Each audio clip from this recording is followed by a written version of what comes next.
नमस्कार, आपके साथ मैं हूं प्रीति श्रीवास्तव। स्वागत है आपका देवभूमि समाचार में। रुख करेंगे खबरों की ओर। देहरादून में आयोजित महिला मंगल दलों और युवक मंगल दलों के साथ मुख्य सेवक संवाद कार्यक्रम में सीएम धामी शामिल हुए। क्या कुछ कहा उन्होंने, देखिए। के बिना किसी प्रचार के प्रसार के जनसेवा के कार्य कर रहे हैं, वो वास्तव में अत्यंत प्रशंसनीय है। आप लोग न केवल गांव-गांव जाकर जन जागरण का कार्य करते हैं, लोगों की जो आवश्यकताएं होती हैं उसमें उनकी मदद करते हैं, जो चुनौतियां होती हैं उन चुनौतियों को अभी डटकर मुकाबला करते हैं और सामाजिक चेतना को जीवित रखते हुए जो हमारी विरासत है उस विरासत को भी नई पीढ़ी तक पहुंचाने का कार्य करते हैं। साथ ही आप हमारे लोकगीत हैं, लोक नृत्य हैं, लोक पर्व हैं, ऐसी समृद्ध परंपराएं हैं, उन सब के संरक्षण के लिए और संवर्धन के लिए भी अपना अतुल्य योगदान देते हैं। यदि मैं ये कहूं कि हमारे राज्य की समृद्ध सांस्कृतिक विरासत, परंपराएं और मूल्य, इनको सहेजने वाले सच्चे संभावक आप सब हैं, तो इसमें कोई अतिशयोक्ति नहीं होगी। भाइयों बहनों, हमारे राज्य के अंदर अनेक भौगोलिक परिस्थितियां अलग अलग हैं और आपदाओं की दृष्टि से भी अत्यंत हमारा राज्य संवेदनशील है। प्रत्येक वर्ष हमको राज्य के अंदर अनेक प्रकार की आपदाओं का सामना करना पड़ता है। कभी हमको अतिवृष्टि, अत्यधिक बरसात का सामना करना पड़ता है, कभी बर्फबारी का सामना करना पड़ता है, कभी आंधी आती है उसका सामना करना पड़ता है, कभी भूस्खलन होता है। तो अनेक प्रकार से हम जो है राज्य के अंदर वर्ष भर और प्रत्येक वर्ष किसी न किसी आपदा का सामना करना पड़ता है। और ऐसे समय में आप सब लोग, मंगल दलों के लोग, आप धरातल पर रहकर सक्रिय रहकर काम करते हैं, सतर्क रहते हैं, बल्कि जो बचाव के कार्य हैं और फर्स्ट रिस्पॉन्डर के रूप में अपनी बहुत महत्वपूर्ण भूमिका निभाते हैं। इसके साथ ही जैसा कि स्वच्छता का अभियान है, वृक्षारोपण का अभियान है, पर्यावरण संरक्षण है, रक्तदान शिविर है, ग्राम चौपालें हैं, नशा मुक्ति अभियान है, ऐसे अनेक कार्यक्रम, इनके माध्यम से भी सकारात्मक प्रयास लाने का लगातार आप सबके द्वारा सराहनीय प्रयास किया जाता है। आज के इस अवसर पर मैं सामाजिक सेवा, सांस्कृतिक संरक्षण के क्षेत्र में अग्रणी भूमिका निभाने वाले आप सभी युवक मंगल दलों का, महिला मंगल दलों का, आप सभी का हृदय दिल से आभार व्यक्त करता हूं। भाइयों बहनों, आप सभी इतने महत्वपूर्ण हैं कि बहुत सारी चुनौतियां जो राज्य के अंदर हैं, हमारे सामने हैं, उन सभी चुनौतियों का हम भली भांति तभी सामना कर सकते हैं जब हम सब मिलजुल कर आगे बढ़ें, एक ध्येय के साथ आगे बढ़ें, एक निश्चित उद्देश्य के लिए हम सब एक रहें। और राज्य का समग्र विकास जनता के बिना सहयोग के संभव नहीं हो सकता है। और ऐसे में हमारे राज्य में जन भागीदारी सुनिश्चित करने के में हमारे जो मंगल दल हैं उनकी अत्यंत महत्वपूर्ण भूमिका है। इसी को ध्यान में रखते हुए हमारी सरकार भी लगातार महिला मंगल दलों को, युवक मंगल दलों को लगातार प्रोत्साहित करने का काम कर रही है। हर प्रकार से उनका प्रोत्साहन हो, उनको आगे बढ़ने का अवसर मिले, हर क्षेत्र में अपनी गतिविधियां करने का अवसर मिले। और आप सबका बड़ा अच्छा था कि आप सबके बीच में से अनेक जो जिज्ञासाएं भी आई, वो सारी की सारी जन सरोकार से जुड़ी हुई थी। युवा, महिला, ऐसे सरोकार, ऐसे जन कल्याण की नीतियां बने, उसमें आप सबका विशेष ध्यान था।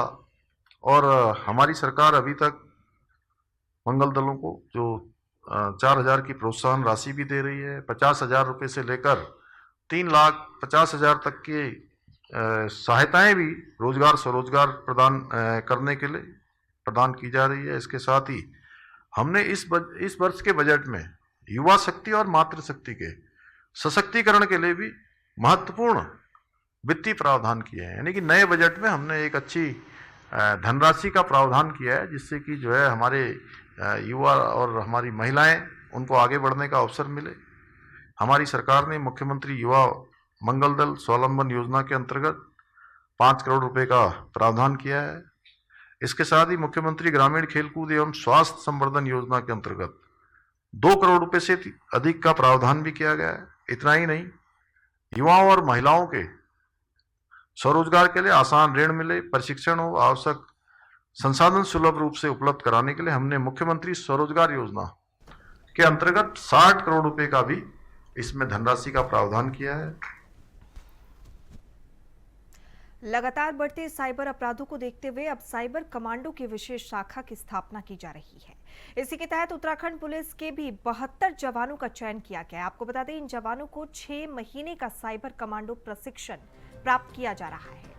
साइबर सुरक्षा, डिजिटल फॉरेंसिक, उसके बाद थ्रेट इंटेलिजेंट, क्रिप्टो करेंसी और क्रिप्टोग्राफी और नेटवर्किंग आदि विश्व के मूल सिद्धांतों और अनुप्रयोगों के विषय में प्रशिक्षित कर साइबर सुरक्षा क्षमताओं को बढ़ाया जा रहा है। वरिष्ठ पुलिस अधीक्षक एसटीएफ उत्तराखंड नवनीत सिंह ने बताया कि चयनित कर्मियों को देश के प्रतिष्ठित आईआईटी संस्थान, राष्ट्रीय फोरेंसिक विज्ञान विश्वविद्यालय आदि में गहन व्यवहारिक प्रशिक्षण दिया जा रहा है।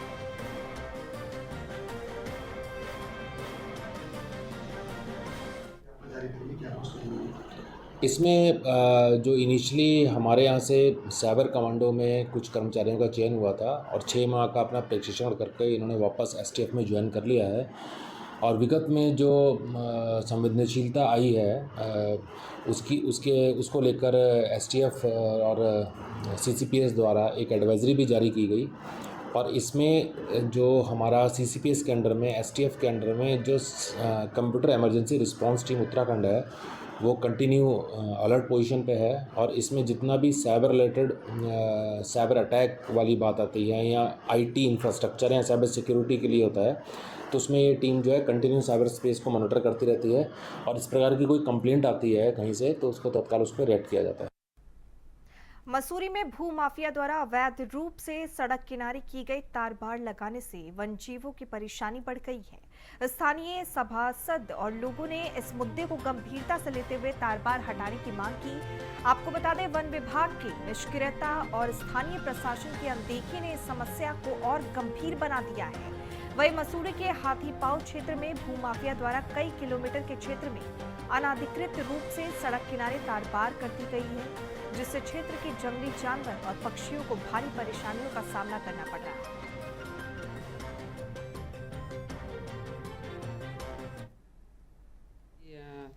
भूमि मालिक हैं उनके द्वारा वहाँ पर फेंसिंग लगा दी गई है और वो ऐसी तार लगाई गई है जिसमें से कि चिड़िया भी नहीं निकल सकती। तो सड़क के दोनों तरफ उन्होंने जाली लगा दी गई है अपनी सड़क के किनारे, इसके ज़मीन के किनारे। और ऐसे ही गांव में जो जिन लोगों की जितनी जितनी ज़मीन है उन्होंने भी उसके जालियां लगा दी है, जिससे कि जानवर बहुत प्रभावित हो रहे हैं। क्योंकि हमने एक वीडियो देखा, आपने भी देखा होगा, और उसमें जो काकड़ हैं वो इधर उधर भाग रहे हैं, तड़प रहे हैं इधर उधर भागने के लिए। दूसरा ये है कि पानी पीने के लिए उनका कोई रास्ता नहीं है, क्योंकि नीचे स्रोत हैं, जानवर वहाँ पानी पीने के लिए जाता है, परंतु बीच में से दोनों तरफ जाली लग गई तो जानवर जा ही नहीं पा रहा। और एक बात और भी है कि जितने हमारे वहाँ के स्थानीय लोग हैं या पर्यटक हैं, उनके साथ कई बार ऐसा हो चुका है कि बघेरे से टकराव हो चुका। कई बच्चे ऐसे हैं जिनकी सांस तक रुक गई बघेरे को देख के। अब बघेरा किधर भागे और वो बेचारा बच्चा किधर को भागे। तो ये जो जालियाँ लगाई गई ये नियम विरुद्ध है, क्योंकि हमने डीएफओ साहब से भी बात करी, उन्होंने भी बोला कि ये सारा नोटिफाइड एरिया है। हाथीपांव दुतली क्षेत्र जो है उसमें निजी व्यक्तियों द्वारा जो है अपनी एस्टेट्स में फेंसिंग का कार्य जो है वो किया गया है, जिसमें एक वीडियो वायरल हो रहा है जिसमें एक वाइल्ड एनिमल जो है उसको क्रॉस करने में दिक्कतें हो रही हैं। तो उसी के क्रम में अभी जो है मैंने वन क्षेत्र अधिकारी मसूरी जो है उनको इसके जांच के आदेश दे दिए हैं। और वाइल्ड लाइफ की मूवमेंट में कोई रिस्ट्रिक्शन या वैसा कुछ ना हो, तो इसके लिए हम जो है तुरंत इसमें कार्रवाई कर लेंगे। सर, नोटिफाइड एरिया में फेंसिंग कर दी गई है, तो क्या उसको लेकर कोई ठोस कार्रवाई की जा रही है? उसमें वैसे तो बिना परमिशन के फेंसिंग करना, निर्माण करना नोटिफाइड क्षेत्र में अलाउड नहीं है, तो इसकी भी जो हम जो है इसमें अभी फ़िलहाल जांच करवाते हैं। तो क्या इसके लिए संयुक्त टीम बनाई जाएगी जिससे कि फेंसिंग हटा दिया जाए? अभी फ़िलहाल जो है रेंज ऑफिसर से रिपोर्ट मांगी गई है। रिपोर्ट के आधार पे जो भी आगे का प्रोसेस होगा वो हम राजधानी देहरादून में भ्रष्टाचार के खिलाफ सतर्कता अधिष्ठान की बड़ी कार्रवाई सामने आई है। आपको बता दें, आईएसबीटी चौकी प्रभारी और थाना पटेल नगर में तैनात उप निरीक्षक देवेंद्र खुगशाल को मंगलवार को 1 लाख रुपए की रिश्वत लेते हुए रंगे हाथ गिरफ्तार कर लिया गया। ये कार्रवाई सतर्कता अधिष्ठान सेक्टर देहरादून की ट्रैप टीम के द्वारा की गई। मामला एक भूमि विवाद से जुड़ा है। शिकायतकर्ता ने सतर्कता अधिष्ठान को प्रार्थना पत्र देकर आरोप लगाया कि उसके दोस्त और 3 अन्य लोगों के खिलाफ जावेद नामक व्यक्ति ने बजरावाला देहरादून में भूमि विवाद को लेकर शिकायत की थी, जिसकी जांच चौकी प्रभारी देवेंद्र खुगशाल कर रहे थे। आरोप है कि जांच अधिकारी ने गैंगस्टर एक्ट में मुकदमा दर्ज कराने की धमकी देकर जांच से नाम हटाने के एवज में 5 लाख रुपए की रिश्वत मांगी। ये मामला जो कल आया, जिसमें कि विजिलेंस की टीम ने एक सब इंस्पेक्टर को ट्रैप किया है। जैसे ही हमें इसकी जानकारी मिली, मैंने एसएसपी को आदेशित किया कि संबंधित एसआई को तत्काल प्रभाव से उसको निलंबित कर दिया जाए और विजिलेंस की टीम को जो भी सहयोग जो डिस्ट्रिक्ट पुलिस की तरफ से उनको चाहिए, उनको निर्देशित किया गया है कि उनको पूरा इसमें कोऑपरेट करें। और साथ साथ जैसे सरकार के सभी सतर्कता विभाग, पुलिस विभाग का ये उद्देश्य रहा है कि भ्रष्टाचार के विरुद्ध जीरो टॉलरेंस की नीति है, उसको हम लेटर स्पिरिट में हम इसको लागू करें। और आपके माध्यम से मैं भी संबंधित को समस्त नागरिकन को मैं ये बताना चाहता हूं कि अगर आपको किसी भी तरह की अगर ऐसी कोई शिकायत मिलती है तो हमारे रेंज कार्यालय में आप वो सूचना दे सकते हैं। इसके नंबर्स भी हम लोगों ने पब्लिक में फ्लैश किए हुए हैं। तो किसी भी स्तर पर विकासनगर में सेना के शौर्य और सम्मान में आज तिरंगा यात्रा निकाली गई। इस यात्रा में विकासनगर विधायक मुन्ना सिंह चौहान सहित बड़ी संख्या में स्कूली बच्चे और क्षेत्र के लोग शामिल रहे। आपको बता दें, तिरंगा यात्रा के दौरान हर हाथ में तिरंगा और देशभक्ति के नारे गूंजते नजर आए। इस मौके पर स्थानीय विधायक मुन्ना सिंह चौहान ने कहा कि आतंकी हमले का मुंहतोड़ जवाब देने वाली देश की सेना ने एक बार फिर से देश का मान बढ़ाया है। सेना के शौर्य और पराक्रम के देश के हर नागरिक का सीना जो है वो गर्व से चौड़ा हो गया। प्रधानमंत्री नरेंद्र मोदी जी के नेतृत्व में देश के लोगों ने एक दृढ़ इच्छा शक्ति, दृढ़ निश्चय का परिचय दिया और भारत की सेनाओं ने, सुरक्षा बलों ने जिस शौर्य और पराक्रम का प्रदर्शन किया उसको हम सभी सैल्यूट करते हैं। और इसके ट्रिब्यूट के रूप में ही आज हमारे आन बान और शान का प्रतीक ये हमारा राष्ट्रीय ध्वज तिरंगा की सम्मान यात्रा आज विकासनगर में भी निकाली जा रही है। आप स्वतः ही देख रहे हैं कि हमारे बच्चों में, हमारे युवा में, हमारे नागरिकों में कितना उत्साह है। हम निश्चित रूप से फिर से उस नारे को बुलंद करते हैं, विजयी विश्व तिरंगा प्यारा झंडा ऊंचा रहे हमारा। विजयी विश्व तिरंगा प्यारा झंडा ऊंचा रहे हमारा। भारत की सेना जिंदाबाद, जिंदाबाद, जिंदाबाद। भारत की सेना जिंदाबाद, जिंदाबाद, जिंदाबाद। भारत माता की जय, भारत माता की जय। वीर सैनिकों की जय, वीर सैनिकों की जय। प्रधानमंत्री नरेंद्र मोदी जिंदाबाद। हरिद्वार के एसएसपी प्रमेंद्र सिंह डोभाल ने जिले की कानून व्यवस्था की समीक्षा करते हुए पुलिस महकमे को सख्त निर्देश जारी किए हैं।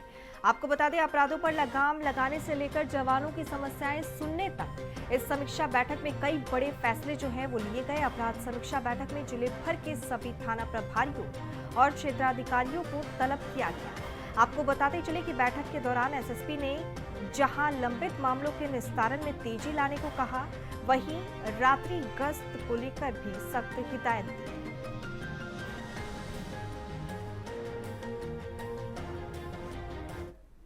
मीटिंग थी, उसके एजेंडा में जो हमारी विवेचनाएं हैं उसकी पेंडेंसी के संबंध में, हमारी जो चेकिंग है उसके संबंध में, हमारे एनडीडब्ल्यू, हमारे जो इनामी अपराधी हैं और हमारे जो गैंगस्टर एक्ट में जो हमारी कार्रवाइयां पेंडिंग चल रही है, साथ में हमारे एनडीपीएस एक्ट की जो कार्रवाइयां हैं उस पर विस्तृत चर्चा की गई। साथ में थाने में रहने वाले हमारे जो कर्मी हैं उनके रखरखाव, उनको किस तरीके से वो लोग रह रहे हैं, वहाँ पर किस तरीके से उनकी भोजन व्यवस्था है, उसके संबंध में भी चर्चा की गई।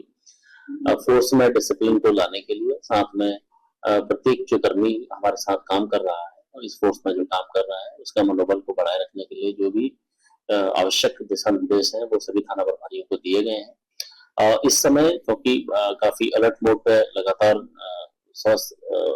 उत्तराखंड पुलिस के भांति हरिद्वार पुलिस भी है, तो जो हमारी जो ड्यूटियां हैं उसको किस तरीके से प्लेस किया जाना है, इस प्रकार से अपराधियों के विरुद्ध कार्रवाई की जाने में एक विस्तृत चर्चा आज की गई है। मुझे उम्मीद है इसका असर हरिद्वार पुलिस की कार्रवाई में आगे। हरिद्वार में तपती धूप और तेज गर्मी ने लोगों की परेशानी बढ़ा दी है। तापमान लगातार 37 डिग्री सेल्सियस से ऊपर बना हुआ है, जिससे लू और डिहाइड्रेशन का खतरा तेजी से बढ़ रहा है। आपको बता दें, लोग थकान, सिर दर्द, चक्कर और कमजोरी जैसी समस्याओं से जूझ रहे हैं। मौसम विभाग ने इसे स्वास्थ्य के लिए खतरनाक स्थिति बताया है और सतर्क रहने की सलाह दी है। सजग रहने की आवश्यकता है और आपको पता है कि अगर गर्मी होती है तो हमें मैक्सिमम फ्लूइड इंटेक लेना है, पानी पीना है, जो भी जूस ले सकते हैं। यदि घर से निकलते हैं तो आप शिकंजी का यूज़ कर सकते हैं। मैक्सिमम पानी अगर लेंगे तो आपको डिहाइड्रेशन नहीं होगा, फिर गर्मी का असर कम होगा। और अगर यदि गर्मी ज़्यादा पड़ती है वो तो ऑलरेडी हम लोग के द्वारा निकाला भी जाता है, मौसम विभाग भी इसकी जानकारी देता है। तो आपको अपनी सुरक्षा भी करनी है, कैप लगाइए, सर पर कोई तौलिया लपेट लीजिए। और यदि कोई बहुत विशेष कार्य न हो तो दोपहर में 2 बजे से लेके 1 बजे से लेके शाम को 3 साढ़े 3 बजे तक घर पे ही या कहीं छायादार स्थान पर रहिए। हमारे द्वारा एक अभी SOP जारी कर दी गई है प्रत्येक चिकित्सालय को, चाहे जिला चिकित्सालय, SDH हो, CSC हो, PSC, सभी लोगों को, कि सभी लोग अपने वायरस के पैडर, IV फ्लूइड सब कुछ वो लोग अपना व्यवस्थित ढंग से रखें और आवश्यकता पड़ने पर सभी को। खबर रुद्रपुर से है, जहां SSP मणिकांत मिश्रा ने कार्रवाई करते हुए दुबई में फंसा युवक को उसके परिजनों के पास पहुंचाया। आपको बता दें, युवक के परिजनों और युवक ने SSP मणिकांत मिश्रा से मुलाकात कर आभार जताया।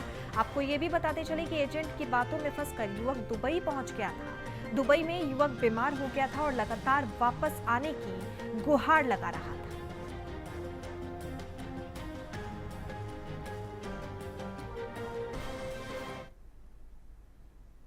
हाल ही में मध्य प्रदेश के बीजेपी मंत्री कुंवर विजय शाह द्वारा कर्नल सोफिया कुरैशी को लेकर विवादित टिप्पणी की गई। राजनीतिक गलियारों में इस टिप्पणी ने हलचल मचा दी है। आपको बता दें, शाह ने कर्नल कुरैशी को आतंकवादियों की बहन कहकर संबोधित किया। ये टिप्पणी एक वायरल वीडियो में सामने आई है, जिसको लेकर पूरे देश में लोगों में बीजेपी नेता के खिलाफ भारी आक्रोश जो है वो देखा जा रहा है। आपको बताते चले कि कर्नल सोफिया कुरैशी भारतीय सेना की एक सम्मानित अधिकारी, उन्होंने ऑपरेशन सिंदूर का नेतृत्व किया। उनके इस टिप्पणी के बाद की गई आलोचनाओं ने बीजेपी के खिलाफ विपक्षी दलों को एकजुट कर दिया।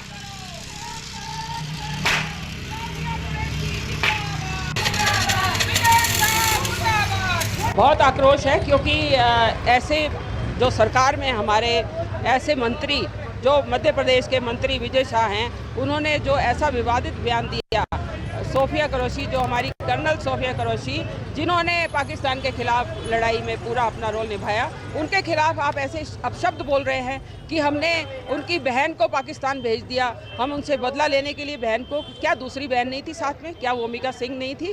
तो ऐसे शब्द आपको शोभा नहीं देते ऐसे शब्द बोलने। एक महिला के खिलाफ ऐसे आप बोल रहे हैं, तो मेरा तो मानना है कि ऐसे मंत्री को तो बिल्कुल सरकार से निकाल देना चाहिए, बेदखल कर देना चाहिए, और इनको सरकार में रहने का हक नहीं है। क्योंकि एक तरफ भाजपा बातें करती है महिलाओं के कि महिला बचाओ, महिला पढ़ाओ, महिला को सशक्तिकरण करो, और दूसरी तरफ आप महिलाओं के लिए ऐसे शब्द बोल रहे हैं। क्या वो हमारे देश की महिला नहीं है? वो जो हमारे फौज में है, हमारे देश की महिला है वो, और उस महिला के खिलाफ आप ऐसे बोल रहे हैं कि हमने, जिन्होंने हमारे लोगों के साथ ऐसा व्यवहार किया, हमने उन्हीं की बहन को वहाँ भेज दिया। अरे हिंदुस्तान पाकिस्तान तो हमारे हो ही रहा है, परंतु ऐसे मंत्री हमारे देश में भी हिंदुस्तान पाकिस्तान करा देंगे। ये तो हमारी फौज में भी हिंदुस्तान पाकिस्तान करा देंगे, और फौज में भी ये आपस में लड़ाई करा देंगे। ये देशभक्त लोग नहीं है, देशद्रोही लोग हैं। भाजपा के जितने दरिंदे हैं सब देशद्रोही हैं, और मेरा मानना है कि इनको सख्त से सख्त सजा होनी चाहिए। और एक कर्नल के खिलाफ ऐसे बोल रहे हैं, जो देशभक्त महिला, जिसने देश के खिलाफ लड़ाई लड़ी, आप उनके लिए ऐसे वक्त बोल रहे हैं, आपको शर्म आनी चाहिए। और हमारे पूरा महिला कांग्रेस और पूरा महिला समाज इस बात की बहुत निंदा करता है, और मैं धन्यवाद भी करना चाहती हूँ कि जिस सुप्रीम कोर्ट ने इनको, अभी मैंने सुना है कि इनके खिलाफ इनको सज़ा दी गई है और इनको जो है इनको मंत्री पद से हटा दिया गया है, तो मैं सुप्रीम कोर्ट का भी धन्यवाद करती हूँ। बीजेपी समर्थित महिला ब्लॉक प्रमुख भगवानपुर करुणा करनाल अक्सर मीडिया की सुर्खियों में बनी रहती हैं। पहली बार जब वो मीडिया के सामने आई तो उन्होंने एक प्रेस वार्ता करके अपने ताऊपुर विधायक देशराज करनाल के खिलाफ कई गंभीर आरोप लगाए थे, जिसके कुछ दिन बाद ब्लॉक प्रमुख के अधिकार जो हैं वो सीज कर दिए गए थे। खूब वो हल्ला भी हुआ था, आपको बता दें, जिसके बाद कोर्ट के आदेश पर अधिकार बहाल हुए थे। हाल ही में ब्लॉक प्रमुख करुणा करनवाल मीडिया के सामने आई और उन्होंने एक डर जाहिर करते हुए कहा कि उनके खिलाफ एक बार फिर से उनके ताऊ पूर्व विधायक और राज्य मंत्री उत्तराखंड सरकार में षड्यंत्र रच रहे हैं। अगर उनके खिलाफ कोई बिना वजह की कार्रवाई हुई तो वो मुख्यमंत्री आवास के बाहर आत्मदाह करेंगे।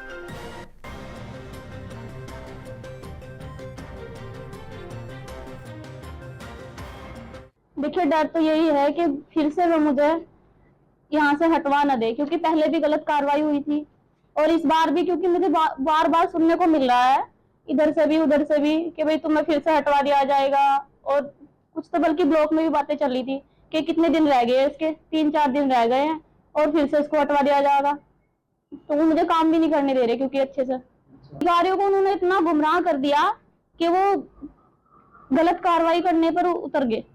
बिल्कुल, मैं अपनी सरकार से प्रार्थना करती हूँ कि वो अपनी बेटी का सहयोग करे, क्योंकि अगर वो ही नहीं करेंगे, मेरा सहयोग करेगा तो कौन सहयोग करेगा। अब ना तो कभी मैंने अपनी पार्टी के खिलाफ जाने की कभी सोची, ना मैं कभी सोचूंगी, क्योंकि मेरे पास पार्टी के अलावा और है ही क्या। अगर मैं बनी हूँ, बीडीसी मेंबरों ने भी मुझे बनाया है तो सरकार के माध्यम से ही बनाया है। तो मैं अपनी सरकार से यही उम्मीद करती हूँ कि वो मुझे अच्छे से काम करने दे। नहीं तो मैं, अगर मुझे काम नहीं करने दिया जाएगा ना अच्छे से और मुझे फिर से गलत कार्रवाइयों के चलते हुए हटाया गया, तो मैं आत्महत्या करूंगी। मैं किसी की नहीं सुनने की, मैं मुख्यमंत्री जी के आवास पर जाऊंगी, अपनी मम्मी को लेकर जाऊंगी और वहीं पे मैं सुसाइड कर लूंगी। देवभूमि समाचार में इतना ही। खबरों का सिलसिला जारी रहेगा, बने रहिए इंडिया वॉइस के साथ।